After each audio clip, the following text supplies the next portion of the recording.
சோத்துல வந்து பூசணிக்காய் வச்சு மறைக்கிற வேலையை தான் இந்த அரசாங்கம் கிடையாது. ஒரு ஃபோன் பண்ணா கமிஷனர் எடுக்க மாட்டாரு. நீங்களே ஃபோன் பண்ணி பாருங்க, அவரு சேகர் பாட்டு என்ன சொல்றாரோ அதுதான் கேட்பாரு. சுப்பிரமணியத்தை கேட்கிறேன், ஆம்புலன்ஸ் எத்தனை இடத்துல நின்னுது அப்படின்றத வீடியோ போடுங்க. நீங்க இது நீதிமன்றம் சும்மா வரக்கூடாது. 5 பேர் உயிர்.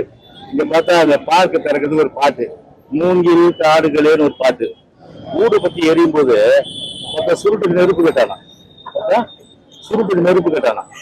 அந்த மாதிரிதான் இன்னைக்கு பாத்தீங்கன்னா மக்கள் வெந்து நொந்து இன்னைக்கு பரிதவிச்சு இன்னைக்கு 5 லட்சம் பேரை சாபம் போயிருக்காங்க இந்த கவர்மெண்ட். இவங்களை பொறுத்தவரை அறிவும் கிடையாது, ஆற்றலும் கிடையாது, திறமையும் கிடையாது. ஒட்டுமொத்தமா வந்து ஒரு நிர்வாகத்துல 0 அப்படின்ற அளவுக்கு இருக்கு. அதிமுக ஹீரோ. இவர் வந்து டெப்டி சிஎம் இருக்காரு. இவரு சீஃப் செக்ரட்டரியோ இல்ல ஒரு செக்ரட்டரியோ டிஷர்ட் போட்டுட்டு வந்தா இவர் ஒத்துக்கிறாரு. இந்த ஒரு சோக சம்பவத்தை வந்து அவர் வந்து இந்த ஆட்சிக்கு உரைக்கின்ற வகையில் சொல்லியிருக்காரு. பொதுவாகவே வந்து பாத்தீங்கன்னா முழுக்க ஒரு சோத்துல வந்து பூசணிக்காய் வச்சு மறைக்கிற வேலையை தான் இந்த அரசாங்கம் கிடையாது. அதாவது ஒரு மெடிக்கல் ஃபெசிலிட்டிஸ் இல்லை, அதாவது ஆம்புலன்ஸ் இல்லை, ரெண்டாவது குடிநீர் கிடையாது, மூணாவது ஒரு இ டாய்லெட் மொபைல் டாய்லெட், அதாவது பப்ளிக் டாய்லெட் அது கிடையாது. நாலாவது வந்து போக்குவரத்து ஒழுங்குபடுத்த வேண்டிய அந்த நடவடிக்கை இல்லை. ஐந்தாவது வந்து 11 to 1 மணி வந்து அந்த ஒரு ஷோ, அதாவது ஏர் ஷோன்னு சொல்லும்போது ஏர் ஷோ வந்து 2024 வந்து சென்னைக்கு வந்து அதை நடத்துறது ஒரு ஹிஸ்டாரிக்கல் ஈவெண்ட், அது ஒரு நல்ல விஷயம். ஆனா மாநில அரசு தான் இது வந்து முழு பொறுப்பு ஏற்றுக்கணும். ஏன்னா எவ்வளவு பேர் வருவாங்க, அவங்க என்னென்ன வசதிகள் நம்ம செஞ்சு தரணும் அப்படின்றதெல்லாம் ஒட்டுமொத்தமா அவங்க வந்து அசஸ்மெண்ட் பண்ணி அதுக்கேற்ற மாதிரி வந்து நிர்வாகத்தை முடிக்கணும். திருவள்ளூர், காஞ்சிபுரம், செங்கல்பட்டு இந்த நெய்பரிங் டிஸ்ட்ரிக்ட் சொல்லுவாங்க, நம்முடைய சென்னையை விட்டு இருக்கின்ற மாவட்டங்கள் எல்லாத்துக்குமே கனெக்டிவிட்டி இருக்கு. எல்லாமே அங்க வந்து ட்ரெயினை பிடிச்சி, அதாவது அரக்கோணத்துல இருந்து, திருத்தணியில இருந்து, திருவள்ளூர்ல இருந்து, பொன்னேரியில இருந்து நாங்களும் வந்து நிகழ்ச்சியில வந்தப்போ கேட்டோம் எங்கிருந்து வருகின்றது. எல்லாம் சுற்றுப்புற மாவட்டத்துல இருந்து வராங்க. வரும்போது அவங்க வந்து என்ன சொல்லுவாங்கன்னா, அங்க வந்து பிரதானமா யூனிட் ட்ரெயினை பிடிச்சிட்டு 5 கிலோமீட்டர் குழந்தை வரேன், ஒரு ஏற்பாடு கூட நர்ஸ் பண்ணல அப்படின்னு சபிச்சுட்டு போறாரு. அப்படி வந்து ஒரு சபிச்சு 5 கிலோமீட்டர்ல வந்து நடந்து போக ஒரு பக்கம் இருக்கும். ஏன் சொன்னா ஆளுங்க சாயந்தரம் நடக்குது, 11 to 1 மணி நடக்குது. அந்த 11 to 1 மணியின் போது அவங்க வந்து கரெக்டா 11 மணிக்கு இங்க வந்து ரீச் ஆனாலும் 12 மணிக்காவது அட்லீஸ்ட் தேர்தலில் போய் சேர்ந்த அப்புறம் ஒரு மணி நேரமா சொல்லணும். நிறைய பேர் ஏர் ஷோவை பார்க்கல. அப்போ இங்க வந்து ஏர் ஷோ பார்க்காம போறதுக்கு என்ன காரணம்? அது ஒண்ணு. ரெண்டாவது பாயிண்ட், மாசம் கொஞ்சம் கூட பிரச்சனை இல்லாம நம்ம பேசுறத நம்ம பத்தி மக்கள் என்ன நினைப்பாங்க, யாரு குப்ப மாட்டாங்களா, அந்த ஒரு கேவலமான அந்த அந்த அந்த இது வந்து பாத்தீங்கன்னா அது நினைக்க மாட்டாங்களா யாரும். அப்படி வந்து மாசம் ஊடக கேட்ட கேள்விக்கு பதில் இல்லை. சொல்றாரு டீஹைட்ரேஷனால இறந்துட்டாங்க கூட, நாங்க வெயில தான் நிக்கிறோம். வாட்டர் எவாபரேட் ஆயிட்டு ஒரு லெவல் தான் வாட்டர் வந்து பாடியில இருந்து போகும். இதே நான் 3 மணி நேரம் 2 மணி நேரம் நின்று வச்சுக்கங்க, டோட்டலா வந்து என் பாடியில இருக்க என்னுடைய உடம்புல இருக்கிற அத்தனை வாட்டர் எவாபரேட் ஆயிடும். எவாபரேட் ஆகும்போது என்ன ஆகும், தலை சுத்தி மயங்கி கொண்டுருவான். அப்ப அவனுக்கு அங்க மருந்து என்ன? தண்ணீர் தான் மருந்து, தண்ணீர் தான் மருந்து.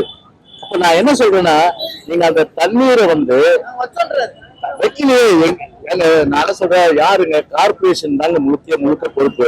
அரசு ஒரு பக்கம் இருந்தாலும் சென்னை மாநகராட்சி குப்பைக்கு 79 கோடி ரூபாய் 79 லட்சம் வசூல் பண்றாரு யாரு? கமிஷனர். ஒரு ஃபோன் பண்ணா கமிஷனர் எடுக்க மாட்டாரு. நீங்களே ஃபோன் பண்ணி பாருங்க, அவரு சேகர் பாட்டு என்ன சொல்றாரோ அதுதான் கேட்பாரு. கமிஷனர் ஒரு ஃபோன் கூட எடுக்க மாட்டாரு. குப்பைக்கு 79 லட்சம் ரூபாய் தீவிரம் வசூல் பண்ணீங்களா? 1 கோடி ரூபாய்க்கு நீங்க வந்து ஒரு குடும்பம் தானே இன்னைக்கு வந்து தண்ணீரை விற்பனை செய்து தமிழ்நாட்டில் இன்னைக்கு ஒரு குடும்பம் தானே தண்ணீரை விற்பனை செய்து. எந்த குடும்பம் உங்களுக்கு தெரியும்? உங்களுக்கு தண்ணீரை ஃப்ரீயா கொடுத்துட்டு போங்க, தண்ணீரை ஃப்ரீயா கொடுத்துட்டு போங்க. அது ஏன் வந்து கொடுக்கலீங்க? சரி, ஒரு 5 கோடி ரூபாய் இதுக்கு வந்து இல்ல வந்து ஒரு 50 கோடி ரூபாய் இதுக்கு செலவு செய்யறதுல என்ன கஷ்டம் உங்களுக்கு? அங்கங்க பப்ளிக் டாய்லெட் வச்சிருக்கலாம், ஆம்புலன்ஸ் வச்சிருக்கலாம், அங்கங்க வந்து மொபைல் டாய்லெட், அதுக்கப்புறம் அங்க ஹெல்த் டிபார்ட்மெண்ட் இருக்கு கார்பரேஷன்ல, ஸ்டேட் ஹெல்த் டிபார்ட்மெண்ட், அதை பயன்படுத்தி இருக்கலாம். எதுவுமே இல்லை. எங்கேயாவது ஒரு சின்டெக்ஸ் டேங்க்ல நீ மினரல் வாட்டர் கூட கொடுக்க வேணாம். இவரை காப்பாற்றுறதுக்கு சின்டெக்ஸ் டேங்க்ல எவ்வளவு நீய சாலை அது மெரினா பீச். குறுக்கு சாலைகள் வருது நிறைய. அந்த குறுக்கு சாலை அபு சண்முக சாலை, அதே போல ட்ரிபிள் போறதுக்கு பாரதி சாலை, இந்த மாதிரி நிறைய சாலைகள் இருக்கு. அந்த சாலைகள்ல டாய்லெட்டு, அதே மொபைல் டாய்லெட்டு, குடிநீர் நீர், ஆம்புலன்ஸ் எல்லாம் நிறுத்தினா கஷ்டப்பட்டு அவங்க தண்ணியை குடிச்சிட்டு ஊர் வந்திருப்பான். தண்ணிக்கு தாகத்துக்காக அங்கங்க போய் மீனவர் குடியிருப்புகள் இருக்கு, அந்த இடத்துல போய் தண்ணிக்கு போய் அவங்க போய் கேட்டு குடிச்சாங்க. அந்த அளவுக்கு இன்னைக்கு வந்து ஒரு 5 பேர் மரணமாகி பல பேர் கஷ்டப்படுறதுக்கு 10 லட்சம் பேர் வராங்க. சரி, கார் வேஸ்ட் வந்து 10,000 பேர் வந்ததுக்கு 15 நாளா உதயநிதிக்கு டெய்லி ஸ்பாட்டை பார்க்கறது, உதயநிதி ரிவ்யூ பண்றது, எல்லா டிபார்ட்மெண்ட் இன்வால்வ் பண்ணாங்க. பிடபிள்யூ, ஐவிஎஸ், அதுக்கப்புறம் corporation, metro water, health department, public department, எத்தனை டிபார்ட்மெண்ட், ஃபயர் சர்வீஸ், 10 டிபார்ட்மெண்ட். ஒரு கூட்டமாவது நீங்க நடத்திருக்கீங்களா? அதை காட்டுங்க. நான் கேட்கிறேன், மா சுப்பிரமணியத்தை கேட்கிறேன், ஆம்புலன்ஸ் எத்தனை இடத்துல நின்னுது அப்படின்ற வீடியோ போடுங்க. நீங்க வீடியோஸ் போடுங்க, மக்கள் டிரான்ஸ்பர் போடுங்க. இருங்க, ஆம்புலன்ஸ் எத்தனை இடத்துல நின்னுது வீடியோ போடுங்க. எத்தனை இடத்துல நீங்க சிண்டெக்ஸ் டேங்க் வச்சு குடிநீர் வரலீங்க வீடியோ போடுங்க. எத்தனை இடத்துல நீங்க வந்து மொபைல் டாய்லெட் வச்சீங்க வீடியோ போடுங்க.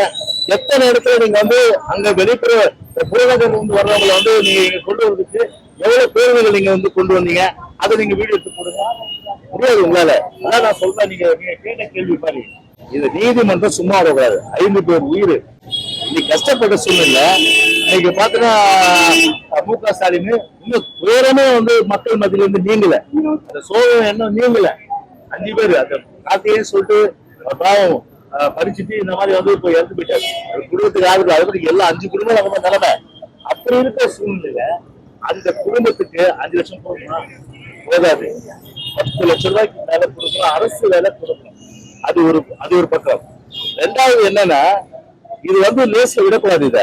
இத வந்து நீதிமன்றம் தாமாகவே முன் வந்து இத விசாரணை பண்ணும். தாமாகவே முன் வந்து விசாரணை பண்ணி ரிவ்யூ மீட்டிங் நடத்துனீங்களா, ஆம்புலன்ஸ் வச்சீங்களா, மெட்ரோ வாட்டர் ப்ரொவைட் பண்ணீங்களா, ஹெல்த் டிபார்ட்மெண்ட் இன்வால்வ் பண்ணீங்களா, பிடபிள்யூ இன்வால்வ் பண்ணீங்களா? ஏன்னா ரெவென்யூ டிபார்ட்மெண்ட் தான் அந்த மெரினா பீச்சை சொந்தம். மெரினா பீச்சுக்கு இந்த ரெவென்யூ டிபார்ட்மெண்ட் தான் சொந்தம். எத்தனை பேருக்கு தெரியும்? அந்த ரெவென்யூ டிபார்ட்மெண்ட் இன்வால்வ் பண்ணீங்களா? நீங்க இன்வால்வ் பண்ணல. கேர்லெஸ். மக்கள் உயிர் எப்படி போறாங்க.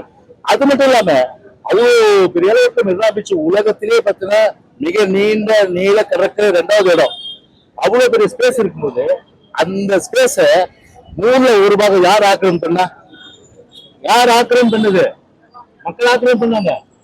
இவங்க ஃபேமிலி எல்லாமே மத்திய அரசு அதிகாரிகள், மாநில அரசு அதிகாரிகள், முதலமைச்சரோட குடும்பம், மற்ற எல்லாருமே வந்து அவங்களுக்கு ஷாமியானா, ஏர் கூலரு, அவங்களுக்கு எல்லா ஃபெசிலிட்டிஸும், அவங்களுக்கு பின்னாடி மெடிக்கல். அவங்களுக்கு என்ன பிரச்சனை? அவங்களுக்கு பின்னாடி ஒரு ஷாமியானா போட்டு பெரிய அளவுக்கு வந்து ஒரு மெடிக்கல் ஃபெசிலிட்டிஸ் ப்ரொவைட் பண்றாங்க. அவங்களுக்கு மெடிக்கல் ஃபெசிலிட்டிஸ் ப்ரொவைட் பண்றீங்க. மக்களுக்கு என்ன பண்ணீங்க நீங்க? இல்ல, மக்களை சாகடிச்சு துன்புறுத்தி. இங்க பார்த்தா அந்த பார்க்க திறக்கிறது ஒரு பாட்டு, மூங்கில் காடுகளேன்னு ஒரு பாட்டு. மூங்கில் காடுகளேன்னு அதான் சொன்ன. பழைய பழமொழி சொல்ல முடியாது. நான் சொல்லிட்டேன். நீரோ மன்னன், அதாவது ஊரை பத்தி நீரோ மன்னன் வந்து பிடியில் வசால, அது வழக்கமானது. அது இப்ப கொஞ்சம் மாத்தி சொல்லணும்னா, ஊரை பத்தி எரியும் போது சுருட்டுக்கு நெருப்பு கட்டானா, அந்த மாதிரிதான் இன்னைக்கு பாத்தீங்கன்னா மக்கள் வெந்து நொந்து இன்னைக்கு பரிதவிச்சு இன்னைக்கு 15 லட்சம் பேரை ஸ்டாப் அவுட்டு போயிருக்காங்க இந்த கவர்மெண்ட்ல. அதெல்லாம் வந்து இந்த சிவ அரசாங்கத்துக்கு காது கேட்காம, எதை பத்தி கவலைப்படாம நாட்டுல வந்து இந்த மாதிரி வந்து மக்களை வந்து எக்கெடுக்கத்து போலான்ற அடிப்படையில இன்னைக்கு வந்து செயல்பட்டு மக்களை துன்புறுத்திதான் மிச்சம்.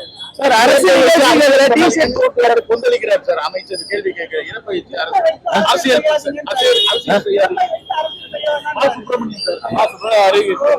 அவசியமே இல்லையே. இடத்தை வைத்து அரசியல் பண்ண வேண்டிய அவசியம் எங்களுக்கு தான் இருக்கு. நாங்க என்ன சொல்றோம்?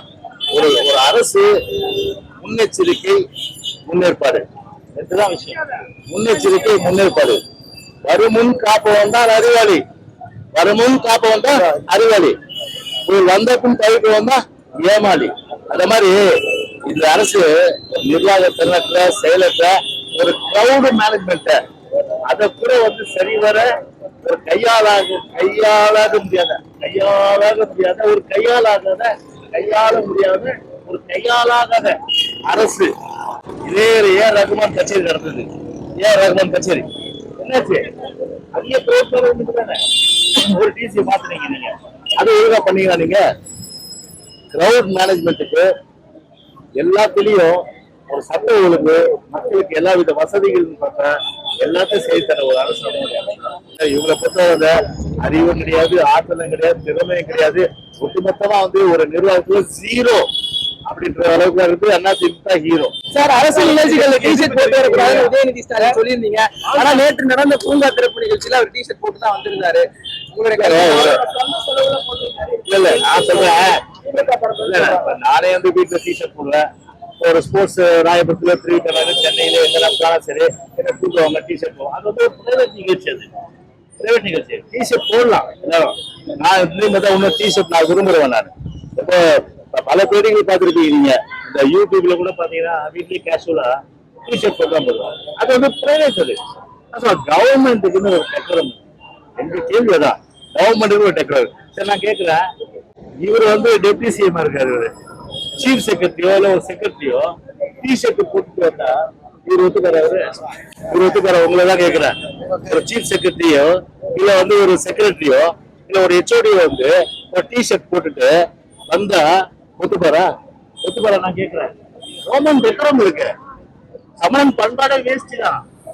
வேஸ்ட் என்ன பிரச்சனை?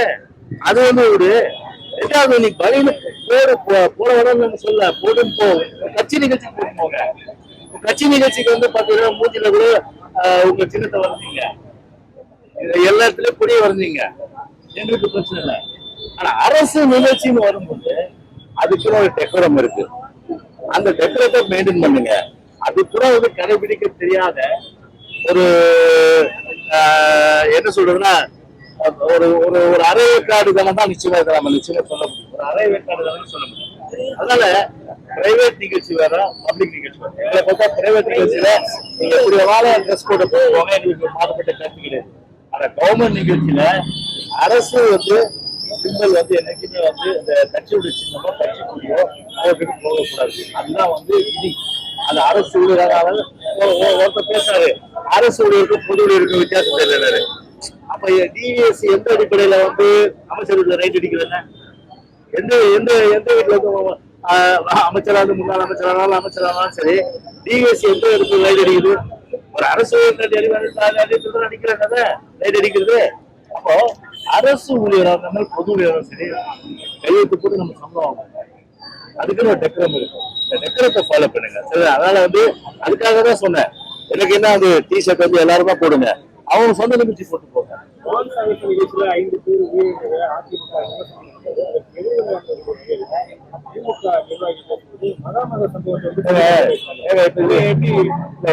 இதுக்கு அந்த சம்பவத்துக்கு அம்மா வளர்ச்சாங்க. சமாளிக்கலையா? அது ஒரு ஆன்மீக நிகழ்ச்சி. இதுக்கு கவர்மெண்ட் எவ்வளவு சோசியல் மீடியாலையும் அதே போல ஊடகங்கள்லயும் ஸ்டாலின் தலைமையிலும் போட்டு வருகன்னு சொல்லிட்டு எல்லாமே பாக்கணும்னு சொல்லி யார் கூப்பிட்டது? நீங்க கூப்பிட்டீங்க. நீங்க கூப்பிட்டு இப்படி போய் சாகரிச்சா, இப்படி போய் ஆஸ்பத்திரி படிக்க வச்சா, இப்படி போய் பாதுகாக்க போய் வெயில போய் கஷ்டப்படுத்தினா அது இன்னொரு ஒப்பிட முழங்காலுக்கும் மொட்டை தலைக்கும் முடிச்சு போடுவாங்க. அதனால ஒரு அரசு 15 லட்சம் பேர் இந்த நிகழ்ச்சிக்கு வருவாங்கன்னு சொல்லி ஒரு அலர்ட் பண்றாங்க. யாரு? டிஃபென்ஸ். அப்படி அலர்ட் பண்ணும்போது என்ன செஞ்சிருக்கணும்? அதுக்கேற்ற மாதிரி நடவடிக்கை. அது ஒரு கையாளாகாதாலும் தன்னிடத்துல இருக்க மறைப்பதற்கு பழசெல்லாம் தேடுறாங்க. அது இப்ப என்ன கரண்ட்ல அதை பாருங்க. சுண்ணாம்பாய் அவங்க சகிச்சுட்டு போறான். 2024 பிரதிபலிப்பதெல்லாம்